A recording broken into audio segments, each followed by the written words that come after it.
Assalamualaikum warahmatullahi taala wabarakatuh. Kaifa halukum?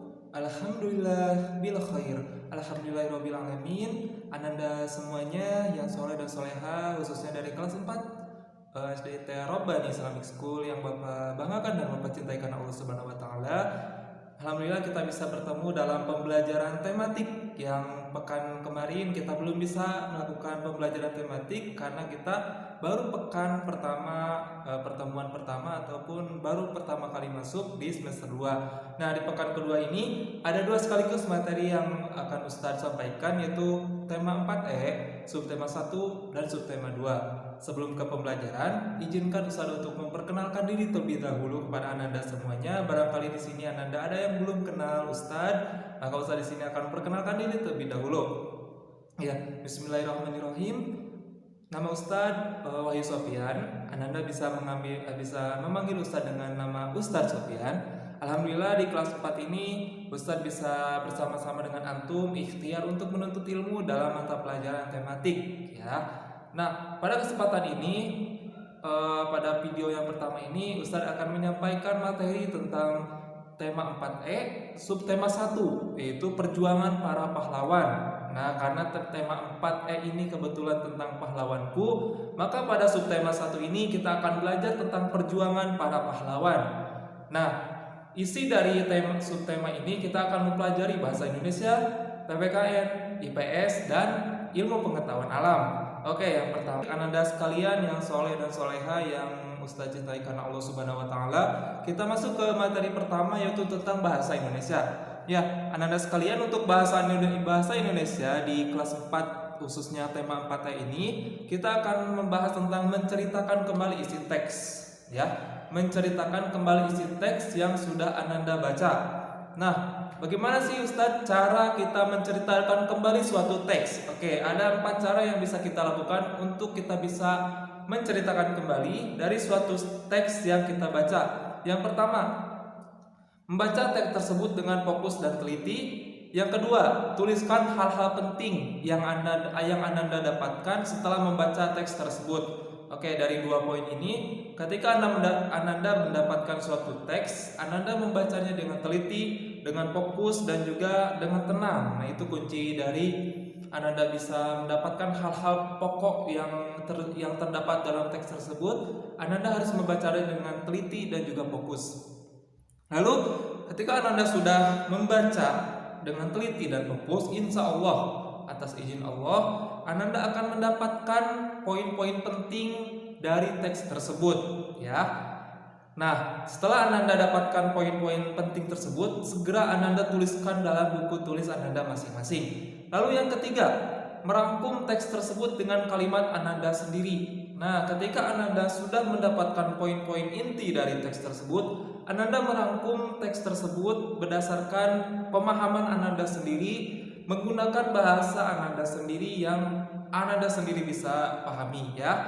Lalu yang keempat, ceritakan kembali isi teks tersebut dengan singkat, padat, dan jelas. Nah, tentunya kita karena menceritakan kembali artinya kita bisa merangkum, ya, dari teks tersebut. Ananda harus memiliki poin penting bahwasanya menceritakan itu harus dengan singkat, jelas, dan padat. Nah, begitu ya untuk menceritakan kembali isi suatu teks. Lalu, nah, poin yang kedua, ketika Ananda sudah bisa menceritakan kembali, tentu di dalam setiap teks ada beberapa hal-hal yang memang harus Ananda jawab. Nah, dalam hal ini Ananda harus bisa menjawab pertanyaan berdasarkan teks. Nah, apa sih manfaatnya?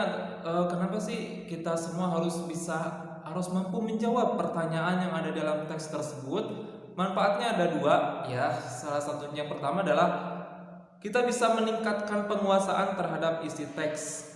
Nah, ketika Ananda berlatih terus-menerus membaca suatu teks, terus memahami isi atau inti dari teks tersebut apa, terus Ananda bisa menceritakan kembali, secara otomatis Ananda bakal memiliki keterampilan untuk menjawab setiap pertanyaan yang terdapat dalam suatu teks. Maka ada runtutan, ya, ada beriringan. Ananda harus membaca dengan teliti, Ananda harus paham isi teks tersebut apa, sampai Ananda bisa menjawab pertanyaan-pertanyaan yang timbul yang ada dalam teks tersebut.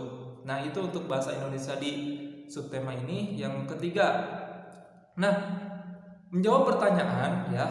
Kita lanjut ke menjawab pertanyaan suatu teks merupakan salah satu cara meningkatkan pemahaman kita terhadap sebuah teks ya. Nah, jadi dalam upaya kita memahami suatu teks itu ada beberapa cara. Yang pertama, dengan kita membaca dengan teliti. Yang kedua, kita bisa menjawab setiap pertanyaan yang ada dalam suatu teks tersebut. Nah, salah satu cara membuat pertanyaan yang dapat diterapkan adalah dengan menggunakan peta pikiran. Nah, peta pikiran sesuai dengan yang sudah Ustadz tampilkan di PowerPoint. Di situ ada beberapa poin penting yang harus Anda tuliskan dalam peta pikiran tersebut. Yang pertama itu berkaitan dengan pertanyaan apa. Ya, pertanyaan apa ini adalah suatu pertanyaan yang mengindikasikan untuk jawaban-jawaban yang sederhana. Misalkan, apa yang terjadi pada teks tersebut? Contohnya, yang terjadi pada teks tersebut adalah tentang cara kita membuat roti. Nah, apa sih judul dari teks tersebut? Cara membuat roti. Nah, itu pertanyaan apa? Lalu pertanyaan siapa? Nah, siapa ini ditunjukkan, pertanyaan yang ditunjukkan untuk mengungkapkan atau memberitahukan seseorang yang terlibat dalam teks tersebut. Contoh, siapa yang membuat roti tersebut? Yang membuat roti tersebut adalah Ustadz Sofyan ya, contohnya. Lalu yang ketiga, kapan? Nah, kapan ini berkaitan dengan waktu. Ya, suatu pertanyaan yang memerlukan jawaban berkaitan dengan waktu. Kapan lebih baiknya roti itu dibuatkan? Nah, jawabannya, roti lebih baik dibuat pada saat musim panas atau sedang kemarau gitu. Lalu mengapa? Nah, mengapa ini adalah suatu pertanyaan yang ditunjukkan untuk memberikan alasan. Ya, Ananda ketika mendapatkan suatu pertanyaan mengapa, Ananda harus menjawabnya dengan suatu alasan. Contoh, mengapa kita harus makan roti? Jawabannya adalah karena roti itu salah satu makanan yang memiliki kandungan karbohidrat yang lumayan tinggi, yang cukup untuk sebagai pengganti nasi ketika nasi tidak ada atau belum ada gitu. Lalu di mana? Nah, ada kapan, ada di mana. Kalau pertanyaan berkaitan dengan di mana, Ananda harus menjawab atau pertanyaan di mana ini berkaitan dengan letak, posisi dan tempat. Misalkan, di mana lebih baiknya kita membuat roti? Tentu membuat roti jangan dibuat di kamar, tapi harus di dapur misalkan gitu ya. Lalu bagaimana? Nah, bagaimana ini jawabannya lebih kompleks dari mengapa, dan biasanya bagaimana ini menceritakan proses ya. Bagaimana ini suatu pertanyaan yang harus memerlukan suatu jawaban proses. Misalkan, bagaimana cara membuat roti? Nah, jadi jawabannya itu panjang. Yang pertama harus menyiapkan bahan-bahannya dulu, terus menyiapkan alat-alatnya, terus mengolahnya menjadi adonan dan sebagainya. Nah, itu ya materi tentang bahasa Indonesia di subtema 1 pada tematik 4 ini. Oke, Ananda, selanjutnya kita lanjut ke mata pelajaran atau ke tema IPS. Nah, menyambung dari bahasa Indonesia kepada IPS, maka kita berkaitan dengan kerajaan Islam di Indonesia. Nah, di materi IPS ini kita akan mempelajari sejarah ya, sejarah kerajaan Islam di Indonesia. Oke, Ananda harus tahu sebagai informasi bagaimana sih proses masuknya Islam ke Indonesia. Ya, beberapa ahli, beberapa pakar sejarah mengatakan ada 3 cara atau ada 3 pendapat yang mengutarakan bahwasanya Islam itu dibawa oleh pertama, yaitu oleh orang-orang Gujarat atau orang-orang India. Nah, jadi pada abad ke-13 atau pada tahun 1300-an, itu para pedagang dari Gujarat atau orang India membawa Islam ke Indonesia sambil berdagang. Nah, terus yang kedua, ada dari orang-orang Mekah. Nah, menurut pendapat tentang datangnya Islam dari Mekah ini, Islam dibawa sama pedagang dari Arab, khususnya dari Mekah, melalui berlayar, melewati laut, kemudian menginap atau bermukim di pesisir pantai dan sambil menyebarkan Islam pada abad ke-6. Nah, jadi ini lebih lama tahunnya daripada abad sebelumnya. Abad ke-6 ini berarti tahun 600-an. Lalu yang ketiga ada teori Persia. Nah, menurut teori atau menurut pendapat Persia ini bahwasanya Islam dibawa atau datang ke Indonesia itu dibawa oleh para pedagang dari Persia. Jadi waktu itu pada sekitar abad ke 9-an itu Islam datang ke Indonesia dibawa oleh para pedagang Persia. Nah, jadi ada 3 sumber atau ada 3 sejarah yang menceritakan bahwasanya Indonesia ini pertama kali dimasukin oleh Islam ini atau Islam datang kepada Indonesia ini melalui 3 teori. Yang pertama ada Guzarat, Mekah, dan Persia. Lanjut. Nah, dengan adanya kerajaan-kerajaan Islam yang tumbuh pada saat itu di Indonesia, maka ada beberapa tokoh yang bisa kita kenali, yang bisa kita jadikan sebagai suatu pengetahuan kepada kita bahwasanya dulu Islam pernah menjadi kerajaan di Indonesia. Nah, di sini Ustadz menampilkan beberapa tokoh saja, contoh saja. Sebenarnya masih banyak sekali tokoh-tokoh Islam, tokoh-tokoh atau sultan-sultan Islam dari Indonesia. Nah, yang pertama itu ada Sultan Iskandar Dinata, lalu ada Sultan Ageng Tirtayasa, dan ada Sultan Hasanuddin. Nah, ini beliau ini merupakan salah satu sultan atau rajanya dari kerajaan Islam pada saat itu. Nah, kalau Sultan Ageng Tirtayasa ini beliau memimpin kerajaan Islam yang ada di Banten. Untuk Sultan Hasanuddin itu beliau menjadi raja Islam di Maluku. Nah, gitu ya.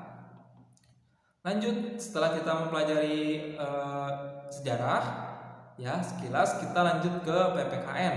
Tentu ketika kita mempelajari sejarah, kita akan terbangun rasa nasionalisme, rasa cinta terhadap tanah air, bahwasanya Indonesia ini memiliki atau mengalami berbagai macam sejarah, kejadian sejarah mulai dari kerajaan Islam, Hindu, Buddha, dan sebagainya. Nah, dari pelajaran sejarah tersebut maka akan terbangun kepada kita untuk mencintai negara Indonesia sesuai dengan Pancasila.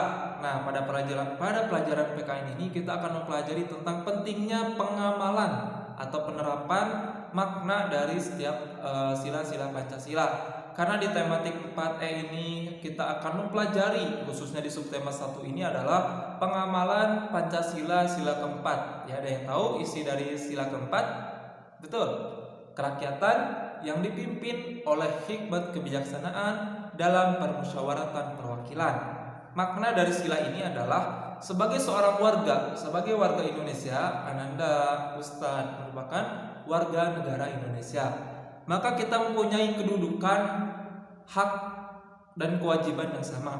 Artinya kita sebagai warga negara Indonesia, kita berhak untuk tinggal di negara Indonesia, memiliki hak untuk menjalankan ibadah sesuai dengan masing-masing kepercayaan kita dan sebagainya. Tapi Anda harus tahu, walaupun kita memiliki hak, misalkan hak untuk berdagang, hak untuk makan, hak untuk dan sebagainya, tapi kita sebaiknya juga harus memperhatikan kepentingan bersama. Nah, artinya di atas hak ini ada suatu kepentingan. Kita mungkin memiliki hak, tapi kita juga harus memperhatikan orang lain. Kita tidak bisa hidup sendiri, kita tidak bisa serakah sendiri, tapi kita harus bersama-sama menjunjung prinsip bersama. Karena itu masyarakat Indonesia harus melakukan musyawarah. Nah, makna dari sila keempat ini adalah kita bermusyawarah, kita berdiskusi, kita merumuskan suatu hal secara bersama-sama sebelum mengambil keputusan. Nah, ini sangat penting karena untuk menghargai pendapat orang lain. Oke, itu ya. Semoga Anda paham terkait dengan pengamalan sila Pancasila keempat ini. Nah, yang terakhir kita akan mempelajari IPA, ya. Nah, di IPA ini kita akan mengidentifikasi sifat-sifat cahaya. Nah, ketika Anda saat malam hari di rumah Anda masing-masing menyalakan lampu, atau Anda pernah melihat ayah atau bunda Anda memakai motor kemudian menyalakan lampunya pada malam hari, maka Anda akan melihat tuh cahaya dari lampu tersebut. Nah, cahaya itu tentu kita harus mempelajarinya karena ada beberapa sifat cahaya Yang pertama, cahaya itu merambat lurus ya. Cahaya itu merambat lurus. Jadi ketika lampu dinyalakan, maka cahaya ini adalah sifatnya lurus. Contohnya apa? Yaitu lampu lapangan sepak bola, cahaya matahari masuk jendela, lampu senter, lampu motor Ananda atau orang tua Ananda, dan sebagainya. Artinya sifat cahaya tersebut itu lurus. Oke, kita lanjut ke yang kedua. Sifat cahaya yang kedua yaitu cahaya menembus benda bening. Nah, merupakan sifat cahaya dengan sifat menembus benda-benda yang bening. Contohnya, misalkan Ananda memiliki senter di HP Ananda, kemudian Ananda menyiapkan gelas beserta dengan air bening, tapi gelasnya harus gelas yang bening yang tidak ada corak ataupun gambar mesin atau gambar apapun. Artinya gelas kaca tersebut harus benar-benar gelas kaca yang bening. Kemudian Ananda nyalakan senter kepada gelas tersebut, maka Ananda ketika diluruskan ini gelas, ini senter, terus Ananda lihat dari sini, maka cahaya akan terlihat. Nah, itu contoh atau sifat dari cahaya menembus benda bening. Lalu yang ketiga, cahaya dapat dibiaskan. Artinya cahaya ini bisa menjadi suatu objek ya, atau bisa menjadi suatu ilusi yang mana ketika Ananda mencontohkan atau mencoba sifat cahaya ini, maka benda tersebut seolah-olah itu terpotong ya. Contoh bisa ada di layar PPT, merupakan sifat cahaya dengan sifat yang mampu membiaskan suatu benda. Contohnya pensil yang membias karena adanya sifat cahaya. Nah, ketika pensil dimasukkan ke dalam gelas yang berisi air putih atau air bening, ketika Ananda celupkan dengan setengah celupan ya, tingginya setengah dari pensil tersebut atau pulpen tersebut, maka pulpen tersebut akan seolah-olah terpotong oleh air. Nah, itu contoh dari sifat cahaya dapat dibiaskan. Baik, alhamdulillahirobbilalamin, untuk tema 4 khususnya subtema 1 ini sudah selesai dilaksanakan. Nah, untuk Ananda di sini karena kita menggabungkan ya pertemuan tematik ini dengan minggu kemarin, maka untuk tugas juga di sini Ustadz memiliki beberapa tugas kepada Ananda yang harus Ananda kerjakan. Itu ada tugas project, situ Ananda bisa dibaca ya. Nanti Ananda baca dan mohon Ananda untuk kerjakan. Dikumpulkannya hari Sabtu ya, seperti biasa. Nanti pengumpulannya berupa foto, kemudian Ananda kirim melalui Google Form yang sudah Ustadz siapkan. Mengenai apa itu tugasnya, Ananda bisa buka buku tematik 4E, buku Erlangga, tentunya halaman 7. Nah, di situ Ananda ikuti langkah-langkahnya, kemudian Ananda kerjakan dan dokumentasikan berupa foto, kemudian kirim ke link ya, link e-learning. Barakallahu fikum kepada Ananda yang sudah menonton video pembelajaran ini. Ustadz ucapkan syukron jazakumullah khair kepada Ananda semua. Semoga menjadi ladang untuk Ananda, menambah ilmu pengetahuan bagi Ananda. Baik, Ustadz tutup ya. Syukron jazakumullah khair. Billahi taufiq wal hidayah. Wassalamualaikum warahmatullahi taala wabarakatuh.